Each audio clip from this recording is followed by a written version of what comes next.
मैं राजस्थान के हनुमानगढ़ जिले में स्थित भटनेर दुर्ग बोल रहा हूं। मैं वही हूं जहां दिल्ली सल्तनत की रजिया सुल्तान को कुछ समय के लिए रखा गया था। मैं वही दुर्ग हूं जो राजस्थान ही नहीं बल्कि भारत के सबसे प्राचीनतम और महान किलों में से एक है। मैं वही भटनेर का किला हूं जहां मुगल सम्राट अकबर से लेकर शूरवीर पृथ्वीराज चौहान जैसे महान राजाओं ने अपने नियंत्रण में रखा। मैं वही विशाल दुर्ग हूं जिसे उत्तरी सीमा का प्रहरी भी कहा जाता है। मैं एक ऐसा किला हूं जिस पर बाकी किलों के मुकाबले सबसे ज्यादा आक्रमण हुए हैं, फिर भी आज भी मैं उसी शान से खड़ा हूं। मुझे हिंदुस्तान का सबसे मजबूत किला होने की ख्याति भी प्राप्त है। मेरे में एक भूमिगत सुरंग भी है जो भटनेर से भटिंडा और सिरसा के किलों तक जाती थी। चारों ओर मरुस्थल से घिरा होने के कारण मुझे धानवन दुर्ग की श्रेणी में रखा गया है। मेरे दुर्ग का ये विशाल क्षेत्रफल 52 बीघा जमीन पर विस्तृत है, जिसमें 52 विशाल बुर्ज हैं। किले का निर्माण पकी हुई ईंटों और चूने से हुआ है।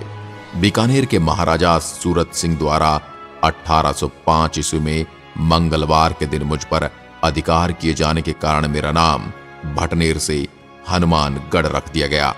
मैं भटनेर दुर्ग आज आपको मेरे पूरे इतिहास से रूबरू करवाऊंगा तथा मुझ में स्थित मंदिरों के दर्शन भी आपको करवाऊंगा। उससे पहले बात करूं मेरे इतिहास की, तो मेरा इतिहास काफी पुराना है। मेरे इस भव्य दुर्ग का महत्व इसलिए भी सर्वाधिक था क्योंकि मध्य एशिया, सिंध, काबुल के व्यापारी मुल्तान मेरे भटनेर कस्बे से होते हुए दिल्ली व आगरा आते थे तथा इतिहास के कई युद्ध और योद्धा मैंने अपनी आंखों से देखे हैं। क्योंकि मेरे पुराने दिनों में जो भी विदेशी आक्रमणकारी भारत पर हमला करने या दिल्ली को जीतने के लिए आया, तो उन आक्रमणकारियों को सबसे पहले मुझे जीतना पड़ा। उनका सामना सबसे पहले मैंने ही किया। यही कारण है कि कालांतर में जलालुद्दीन बुखारी के पुत्र कुतुबुद्दीन ऐबक, तैमूर व अकबर का भी मुझ पर आधिपत्य रहा। तैमूर ने अपनी आत्मकथा तजुके तैमूरी में यहां तक लिखा कि उसने इतना मजबूत व सुरक्षित किला पूरे हिंदुस्तान में कहीं नहीं देखा। अब मैं आपको किले के मुख्य द्वार से अंदर प्रवेश करवाता हूं। इससे पहले आपको मेरे जमाने की छोटी छोटी ईंटों को देख पा रहे होंगे, जिन्हें कितनी खूबसूरती से बनाया गया है। आज तक आपने मेरे जैसे ईंटों से बने किले कम ही देखे होंगे। किले के मुख्य द्वार पर आपको विशाल लोहे के द्वार दिखेंगे, जिन पर लोहे की कील लगी हुई है। इसके आगे चलने पर आपको पूज्य बजरंगबली जी का मंदिर दिखाई देगा, जिसके दर्शन करवाते हुए मेरे दूसरे दरवाजे की ओर बढ़ेंगे, जहां मेरी इस जर्जर हालत को आप देख ही सकते हैं, जहां पर मेरी इन खंडहर दीवारों की मरम्मत होते हुए देख सकते हैं। थोड़ा सा आगे बढ़ने पर आपको मेरी इस दीवार में मेरे यहां निवास करने वाली 6 रानियों की शिला देख सकते हैं, जिन्होंने मेरे यहां जौहर किया था। यहां से आगे चलने पर आपको मेरे विशाल किले का खंडहर सा मैदान दिखेगा, जहां पर कई सौ सालों पहले महल हुआ करते थे, लेकिन आज सिर्फ मेरी ये खंडहर दीवारें बची हैं। यहां आपको कई मंदिर देखने को मिलेंगे, जिनमें बाबा रामदेव जी का मंदिर, श्री करणी माता मंदिर, शिव मंदिर, मुरली मनोहर मंदिर, जैन मंदिर, जिनके दर्शन आप कर सकते हैं। इसके अलावा मेरे इस परिसर में मामा भांजा दरगाह तथा शेर खान का मकबरा भी है। मेरे किले की इन खंडहर दीवारों में आप इन छेदों को देख पा रहे होंगे, जिनका उपयोग दुश्मन पर बंदूक और गरम तेल से हमला करने के लिए बनाए गए हैं। मेरे इस परिसर में आप पूरे हनुमानगढ़ का नजारा देख सकते हैं। घग्गर नदी के तट पर बना हनुमानगढ़ का भटनेर अपने विशिष्ट महत्व रखता है। इस दुर्ग का निर्माण श्री कृष्ण की 90वीं पीढ़ी में जन्मे जैसलमेर के राजा बहाटी के पुत्र भूपत ने ईस्वी 295 में करवाया था। मेरा नाम भूपत ने अपने पिता की स्मृति में भटनेर का कमंडल रखा। सन 1805 में बीकानेर के राजा सूरत सिंह ने बहाटियों को हराकर पुनः भटनेर पर अपना आधिपत्य कायम किया। चूंकि विजय के दिन मंगलवार था, इसलिए भटनेर का नाम हनुमान जी के नाम पर हनुमानगढ़ रख दिया गया। भटनेर का किला भारत के सबसे प्राचीन किलों में से एक है, जिसका निर्माण शुरुआत में ईंट और मिट्टी से किया गया था, लेकिन 14वीं शताब्दी में शेरशाह सूरी द्वारा इस किले में कई बदलाव की गई। इस किले में मजबूत विशाल दीवारों के साथ साथ नियमित अंतराल पर बड़े बड़े गोल गढ़ और कई भव्य गेट भी बनाए गए। किले में भगवान हनुमान और भगवान शिव सहित कई मंदिर हैं। एक पुरानी इमारत जिसका नाम आरा जैन पसारा है और शिलालेखों वाली 3 प्राचीन मूर्तियां किले के अंदर स्थित हैं। इसमें शेर खान का मकबरा भी है जो कि किले का गवर्नर था। इनके अलावा इस किले के अंदर वर्षा जल के भंडारण के लिए 52 कुंड भी बनाए गए थे जो आज भी मौजूद हैं। यदि मैं मेरे विस्तृत इतिहास की बात करूं तो बात उस समय की है जब तैमूर लंग हर जगह अपनी धाक रखता हुआ भारत की ओर बढ़ रहा था। इतिहास का बोध कहता कि बगदाद के बाद वह सीधा भारत पर आक्रमण करने आ रहा था और अप्रैल 1398 के किसी रोज उसने झेलम और रावी को पार कर मुझ पर कब्जा कर लिया। समय राव दूलचंद का था। मैं उनके राज में चल रहा था। अचानक हुए इस आक्रमण का दूलचंद को पता ही नहीं चला और वह धोखे से मेरा घेरा डाल आक्रमण कर देता है। फिर होती है लूटपाट और नरसंहार। मेरे यहीं रहते हुए तैमूर ने अपनी जीवनी तुजुके तैमूरी में लिखा और उसमें कहा कि मैंने अपने जीवन में इस दुर्ग जैसा मजबूत किला कभी नहीं देखा। तैमूर अकेला नहीं आया था। मेरे इस रेत के किले में गजनवी तैमूर से पहले आ चुका था। 13वीं शताब्दी में गुलाम भी आए और गयासुद्दीन बलबन का यहां राज रहा। बलबन का चचेरा भाई शेर खां हाकिम मेरे यहीं रहा। मंगोलों से लड़ा, उनके आक्रमण सहे और अंत में मेरे इसी दुर्ग में मृत्यु भी हो गई। कुतुबुद्दीन ऐबक, पृथ्वीराज चौहान, अकबर, जहांगीर आदि ने मेरे इस दुर्ग में राज किया। इतिहास बताता है कि दिल्ली सल्तनत के रजिया सुल्तान को भी इसी दुर्ग में कुछ समय के लिए रखा गया था। या कहें कि सबसे ज्यादा विदेशी आक्रमण इसी मेरे दुर्ग, इसी उत्तरी सीमा के प्रहरी ने झेले हैं। इतने आक्रमणों का कारण था मेरे इस किले का दिल्ली मार्ग के बीच में होना। मैं संभवतः भारत का एकमात्र ऐसा किला हूं जहां मुस्लिम महिलाओं ने भी जौहर किया है। मैं कब हनुमानगढ़ हुआ उसका भी अपना किस्सा है। किस्सा क्या, राजाओं की बातें हैं।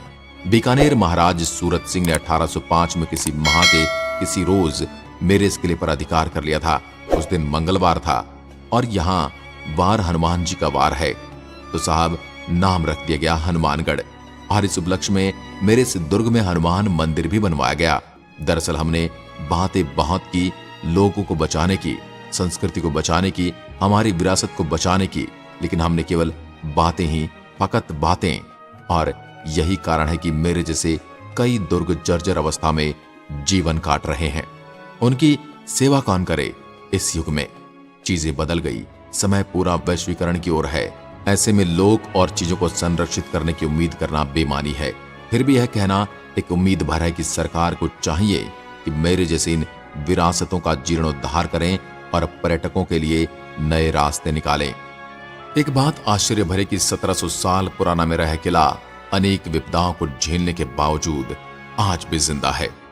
यदि आप अपने दोस्तों या परिवार के साथ मुझे घूमने का प्लान कर रहे हैं और अपनी ट्रिप पर जाने से पहले भटनेर किले के खुलने और बंद होने के समय को जानना चाहते हैं, तो हम आपकी जानकारी के लिए बता दें, भटनेर का किला पर्यटकों के घूमने के लिए प्रतिदिन सुबह 9 बजे से शाम 6 बजे तक खुला रहता है। आप इस दौरान कभी भी यहां घूमने आ सकते हैं। भटनेर किला की ट्रिप पर आने वाले पर्यटकों को बता दें, भटनेर किले में पर्यटकों की एंट्री और घूमने के लिए भी शुल्क नहीं है। यहां बिना किसी शुल्क का भुगतान किए आराम से घूम सकते हैं। अगर आप भटनेर किला हनुमानगढ़ की यात्रा करने की योजना बना रहे हैं तो बता दें कि देश के कई प्रमुख शहरों से हनुमानगढ़ के लिए आसानी से नियमित ट्रेनें और देश के अन्य प्रमुख शहरों से हनुमानगढ़ के लिए नियमित बसें उपलब्ध हैं, जिनसे पर्यटन आसानी से भटनेर किला हनुमानगढ़ पहुंच सकते हैं। अगर आप भटनेर किला हनुमानगढ़ की यात्रा सड़क मार्ग के द्वारा करना चाहते हैं तो आपको बता दें, हनुमानगढ़ सूरतगढ़ गंगानगर अबोहर से सड़क मार्ग द्वारा अच्छी तरह से जुड़ा है, जो इससे क्रमशः 29 किलोमीटर, 35 किलोमीटर और 37 किलोमीटर की दूरी पर है। इन शहरों से आप भटनेर किले की यात्रा बिना किसी परेशानी की कर सकते हैं। हनुमानगढ़ भारत पाकिस्तान के बॉर्डर पर स्थित श्री गंगानगर जिले से सटे प्रदेश के नहरी इलाके के हनुमानगढ़ शहर का भटनेर किला देश के सबसे पुराने किलों में शामिल है। ज्ञात इतिहास के अनुसार इस किले की स्थापना 255 ईस्वी में बताई जाती है। विलुप्त सरस्वती नदी और वर्तमान की घग्गर नदी के मुहाने पर करीब 1762 साल पूर्व स्थापित यह किला राजस्थान का सबसे पुराना किला माना जाता है। इसके साथ ही यह सबसे मजबूत किलों में से भी एक है। 52 बीघों में फैले 52 बुर्जों के इस किले का इतिहास जितना शानदार है, आज उसकी हालत उतनी ही जर्जर है। किले के आसपास आबादी बस चुकी है और इसके बुर्ज जर्जर होकर कभी भी गिरने की परिस्थिति में पहुंच चुके हैं। पुरातत्व विभाग की भी इस किले के रखरखाव पर करोड़ों का बजट खर्च कर चुका है।